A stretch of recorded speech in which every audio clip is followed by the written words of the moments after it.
planting Alright, so on a welcome hill. back to Working Yard with Will. Oh, Back what down fun. here next to the vegetable garden. Give you guys a quick 1-minute tour of what we got going on.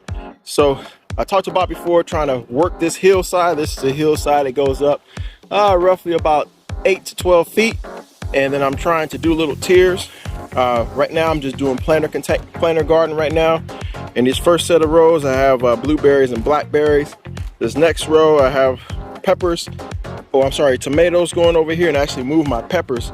The next row I'll probably do the peppers. And the reason why is because here in this little area on this hillside is the only area I get a little bit of sun that comes right in this little pocket here and shines on these plants, which gets about 4 to 6 hours worth of sun every day.